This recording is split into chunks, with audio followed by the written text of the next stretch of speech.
لا شك أن محمدًا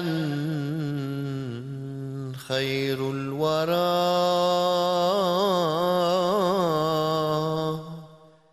ريق الكرام ونخبة الأعيان.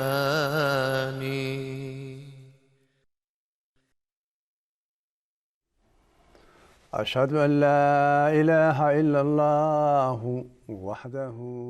لا شريك له وأشهد أن محمدا عبده ورسوله أما بعد فأعوذ بالله من الشيطان الرجيم بسم الله الرحمن الرحيم اللهم صل على محمد وعلى آل محمد كما صليت على إبراهيم وعلى آل إبراهيم إنك حميد مجيد اللهم بارك على محمد وعلى آل محمد كما باركت على إبراهيم وعلى آل إبراهيم إنك حميد مجيد السلام عليكم ورحمة الله وبركاته كسو دوات برنامج كان نولينتا إسلامك برنامجدي هوري waxaan kaga soo hadalnay in qofka ku soo biiro jamaacada Ahmadiyya uu beeco la galo ama ahdi la galo khaliifka hoggaanka jamaacada markaa haya ahdigaas oo 10 sharti ah oo dhamaantood ku salaysan kitaabka quraanka ah iyo sunnaha nabigeena Muhammad sallallahu alayhi wa sallam waxaan rabaa marka u horeysa in aan idin xasuusiyo in nabigeena Muhammad sallallahu alayhi wa sallam uu inagula dardaarmay in aynu beeco ka qaadano mahdiga calayhi salaam marka uu yimaado waxaan rasuulkeenu sallallahu alayhi wasallam yiri fa idaa ra'aytumuuhu fabayi'uuhu walaw habwan ala falaj fa innahu khaliifatullaahi al-mahdi waxaa hadiiskan soo saaray ibn Maajah macnaha hadiisku waxa weeye haddii aad aragtaan ama la kulantaan mahdiga calayhi salaam beeco ka qaata ahdi la gala xitaa haddii ay idinku kalifayso in aad ku gurguurataan baraf guudkii waa dhib kasta u mara oo gaadha oo beeco la gala waayo waa khaliif alle oo mahdi ah fa innahu khaliifatullaahi al-mahdi khaliif allana sida aan hore uga soo hadalay waa nebi idman oo alle soo diray laakiin nabinimada mahdigu calayhi salaam waa nabinimo hoos imanaysa rasuulkeena Muhammad sallallahu alayhi wa sallam macnuhu waxa weeye mahdigu darajada mahdinimada waxa uu ku gaaray waa fadliga rasuulkeena Muhammad sallallahu alayhi wa sallam waxaynu barnaamijkan sii wadaynaa faahfaahinta shuruudaha beecada ama ahdiga waxaan ka soo hadalnay shardiga koobaad ilaa ka shanaad barnaamijkanna waxaan kaga hadlaynaa shardiga 6 ilaa ka 10aad shardiga 6 waxa weeye waa inuu ka fogaado dhaqan xumada aan islaamka ahayn kana fogaado wixii u jiidi kara dhowrsanaan la'aan iyo inuu gabi ahaanba isu dhiibo ku dhaqmo xukunka kitaabka qur-aanka ah iyo inuu ka dhigto kitaabka eebe iyo sunnaha rasuulkeena sala allahu calayhi wasalam mabaadi'da hagaysa qayb kasta oo ka mid ah noloshiisa. mahdigu calayhi salaam waxa uu yidhi,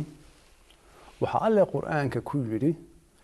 acuudu billaahi min ashaydaani arajiim, qul in kuntum tuxibuuna allaha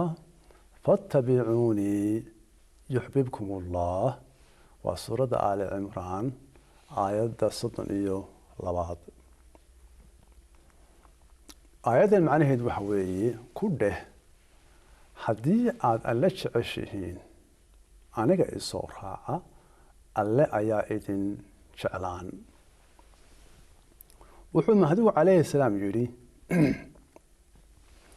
sida qura ee alle lagu raaligelin karaa waa in la adeeco rasuulkeenna sala allahu calayhi wasalam. ma jiro dariiq kale oo alle kuu geyn karaa, ma jiro dariiq kale oo alle aada ku gaadhi kartaa. ujeeddada qofku waa inay mar walba ahaato inuu alle helo, allaha keligii ah ee aan cid kale wehelin. waa inuu ka fogaado inuu cid kale alle barbar dhigo oo la yimaado wax aan diinta, waa diinta islaamka, waxaan diinta ku jirin. waa inuu adeeco rasuulkeenna sala allahu calayhi wasalam oo aanu hawadiisa beenta ah raacin.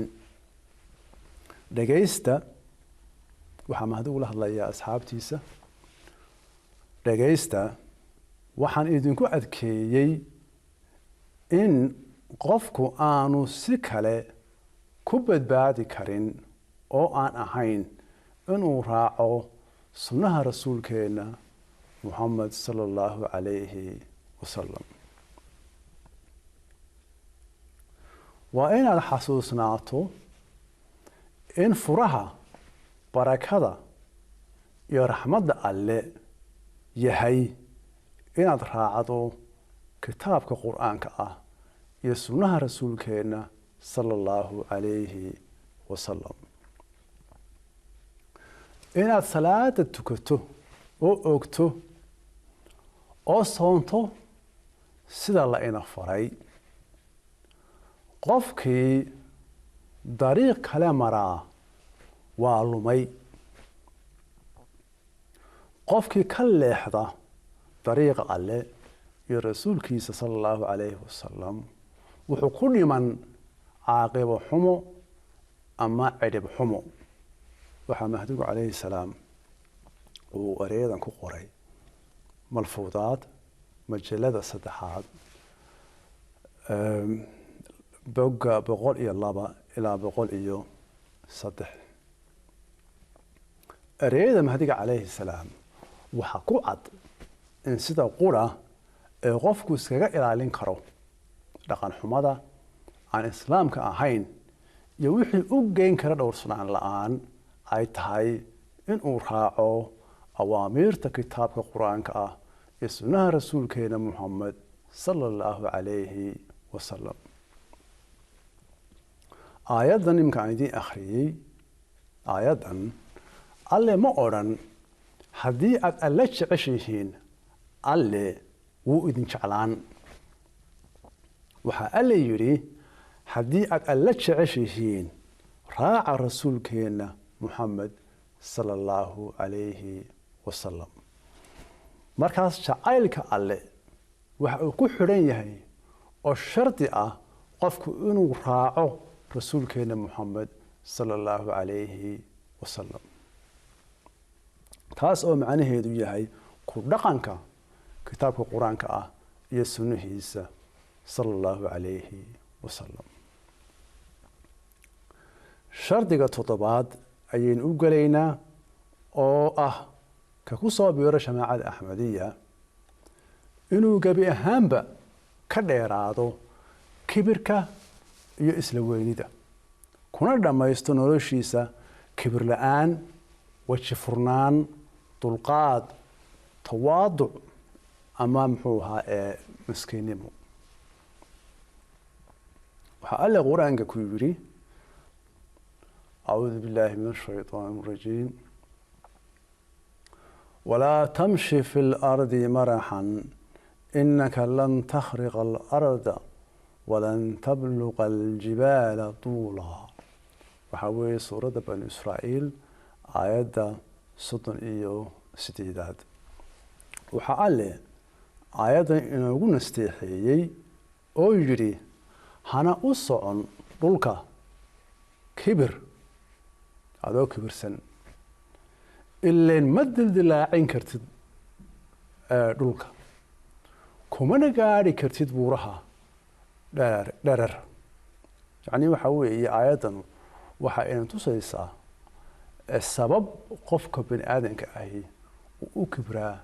inaanay jirinba waayo ma laha awoodba ma laha dhibaatada kale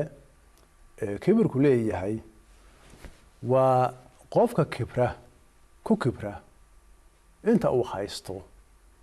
ama gaadhay waxay iska hortaagtaa inuu horumar kale sii gaadho waayo wuxuu u haystaa inuu gaadhay halkii ugu sarraysay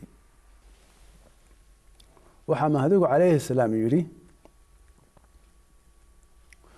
waxaan idin xasuusinayaa in maalinta qiyaamaha dembiga ah in alle loo shariig yeelo ka ku xigaa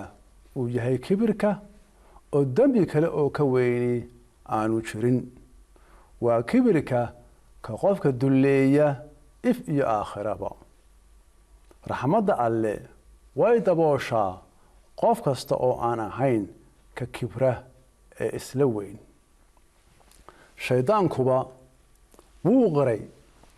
shaydaankuba wuu qiray jiritaanka alle in alle keli yahay laakiin wuxuu hoos u eegay oo iskala weynaaday nebi aadan calayhi salaam oo alle jeclaa alle doortay shaydaanku wuxuu yasay nebi aadan waana ta u keentay inuu halaagmo oo nacdali ku fuusho marka dembiga u horeeyey ee qof ku halaagmay ee nacdal abada ahi ay ku fuushay wuxuu ahaa kibirka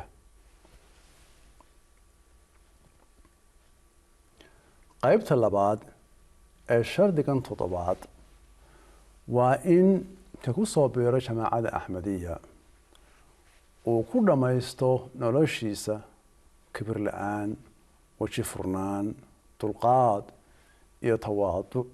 oo ah miskiinnimo waxaa alle qur-aanka ku yidhi أعوذ بالله من الشيطان الرجيم وعباد الرحمن الذين يمشون على الأرض هونا وإذا خاطبهم الجاهلون قالوا سلاما وسورة وحوي الفرقان آيات 64 معناها آيات أو أدومها الله رحمانك وكوا si sharaf leh dhulka u socda markay jaahiluuntu la hadlaana ama afxumeeyaana yiraahda nabad ahaada waxaa rasuulkeenu sallallahu alayhi wasallam uu yiri waxa wariyay Abu Sa'id al-Khudri wa rasuulkeenu sallallahu alayhi wasallam uu yiri اللهم أحيني مسكينا وأمتني مسكينا واحشرني في زمرة المساكين وحصوص على ابن ماجه حديث كان معنيه سوحوية على هايو يقول نولي مسكيني مو ka yeel inaan ku dhinto miskiinnimo ilana soo saar inta masaakiinta ah.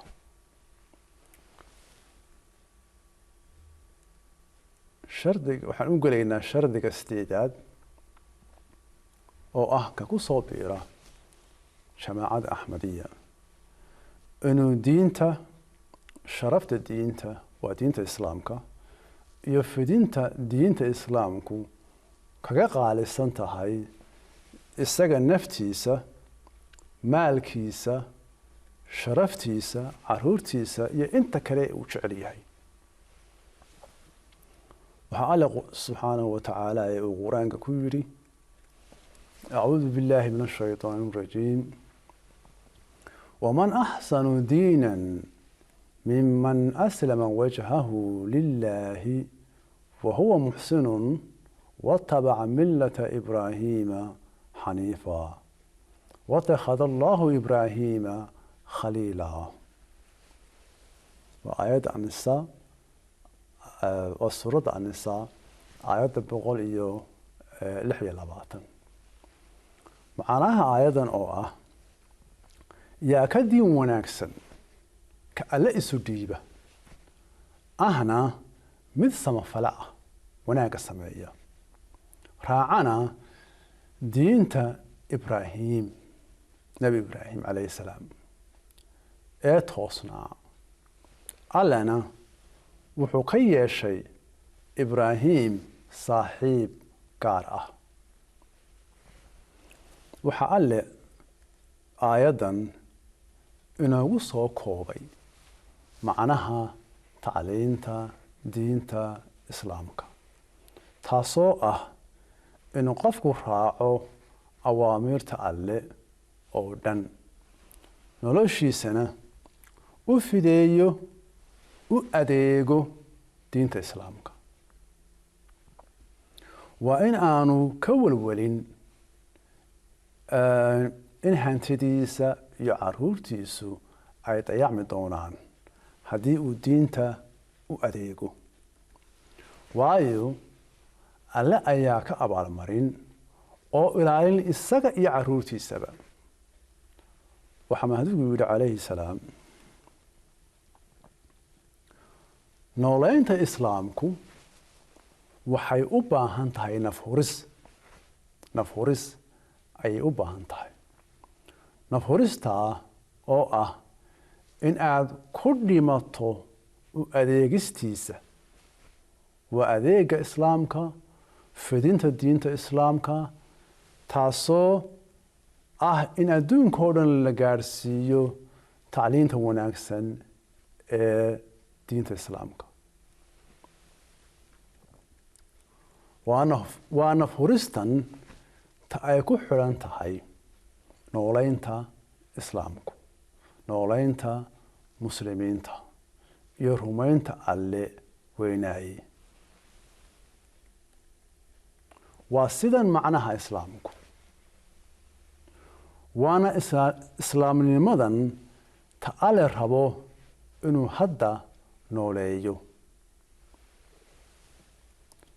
xaqiijinta marka nooleynta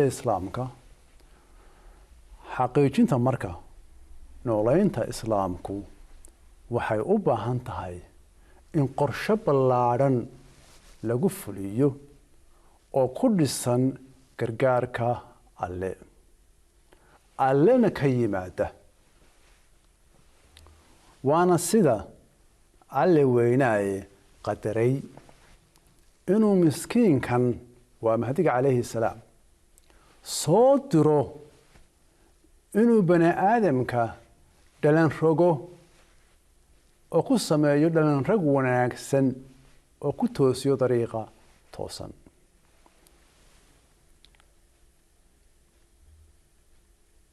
shardiga 9aad ayaynu u gelaynaa oo ah ka ku soo biiro jamaacada axmadiya inuu isku hawlo u adeega khalqiga alle dartii, iyo inuu ku dadaalo inuu wax ku taro bani aadamka sida ugu wanaagsan awoodaha alle ku manaystay. shardigan waxaa laga rabaa ka ku soo biira jamaacada Ahmadiyya inuu u naxariisto una gargaaro intii uu awoodo khalqiga alle si alle ugu naxariisto. wuxuu yiri mahadigu calayhi salaam isagoo sharxaya aayadan أعوذ بالله من الشيطان الرجيم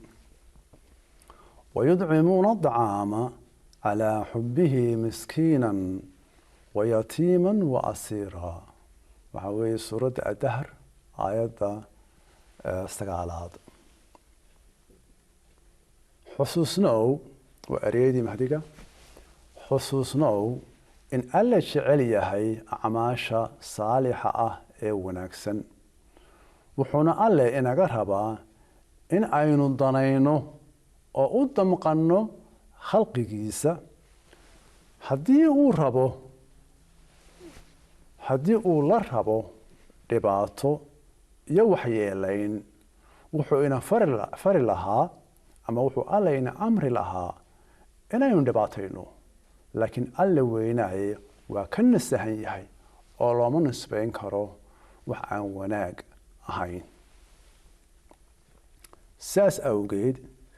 intiina axdiga ila gashay waa in aad xasuusnaataan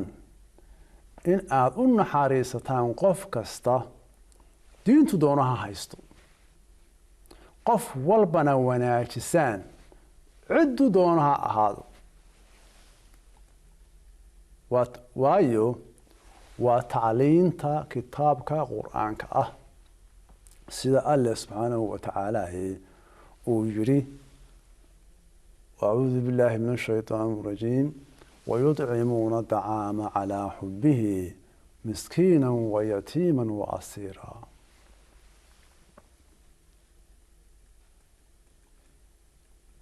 waxaa mahadigu ereyadan ku qoray malfuudaad majalada afraad bogga 218 iyo ilaa 219. waxaan u gelaynaa hadda shardiga u dambeeya ee 10aad oo ah ka ku soo biiro jamaacada Ahmadiyya inuu la yeesho xiriir walaalnimo addoonkan alle waa mahdiga calayhi salaam ama hadba khaliifka hoggaanka haya, isagoo ballan qaadaya inuu igu adeeco wax kasta oo wanaag ah alle dartii, kana ahaado daacad ilaa maalinta uu dhimanayo, iyo inuu xiriirkan ka dhigo mid leh kalgacal walaalnimo oo wax loo dhigaa aanay jirin, si kastana u hagar baxsan. qof kasta oo ku soo biira jamaacada Ahmadiyya wuxuu beeco la galaa khaliifka markaa hoggaanka haya. intii uu mahdigu calayhi salaam uu noolaana mahdiga ayaa ay la geli jireen. marka xiriirkan walaalnimo ee xubnaha jamaacadu la leeyihiin ama ay la galaan khaliifka waa mid ku salaysan beecadan aad la gashay. beecadan aad la gashay khaliifka ayaa uu ku salaysan yahay. waa xiriir ah alle daraadii ama alle hortii. waxaan aaminsannahay in khaliifka alle doorto, sidaas awgeed axdiga aad la gelaysaa waa mid aad alle la gashay. walaaltinimada idinka dhaxaysa marka waa mid ka sarreysa ta aad la leedahay caruurtaada ama waalidka ama ehelkaaga kale waxa ay la mid tahay xidhiidhkii walaaltinimo ee asxaabtii rasuulkeenu sala allahu calayhi wasalam ay la lahaayeen khaliifadii ka dambeysay rasuulkeena sala allahu calayhi wasalam. khaliifkuna wax aan wanaag ahayn kuma farayo, waxa uu ku faraa waa wax ku salaysan kitaabka qur-aanka ah iyo sunnaha rasuulkeena muxamed sala allahu calayhi wasalam. qof kasta oo ka mida jamaacadu toos ayuu ugu xidhan yahay khaliifka markaa hoggaanka haya, oo marka uu doono uu codsan karaa inuu la kulmo oo ka tala qaato ama weydiisto inuu u duceeyo oo alle u baryo markay dhibaato hayso. u fiirso xidhiidhka khaliifku wuxuu kugu xidhayaa mahdiga calayhi salaam, waayo khaliifku waxa uu wakiil ka yahay mahdiga calayhi salaam. mahdigana rasuulkeena muxamed sala allahu calayhi wasalam ayaa ina faray inayn beeco ama axdi la galno. markaa waxa aada fulinaysaa waa amarkii rasuulkeena muxamed sala allahu calayhi wasalam. adeecista rasuulkeenuna sala allahu calayhi wasalam waa adeecista alle. marka waad arkaysaa in shuruudahan beecadu ay yihiin shuruudo ama axdi ugu dambeynta aada la gelayso alle subxaanahu wa tacaalaaye. dhammaantoodna sida muxuu ahaa aan idiin faahfaahiyey waxay ku salaysan yihiin kitaabka qur-aanka ah iyo sunnaha rasuulkeena muxamed sala allahu calayhi wasalam. waxaan filayaa inaad fahanteen shuruudaha laga rabo qofka ku soo biira jamaacada axmediya, saan idiin sheegayna dhammaantood ah ama ku salaysan kitaabka qur-aanka ah iyo sunnaha rasuulkeena muxamed sala allahu calayhi wasalam. wasalaamu calaykum waraxmat ullaahi wabarakaatu. يا رب صل على نبيك دائما في هذه الدنيا وبعث ثاني.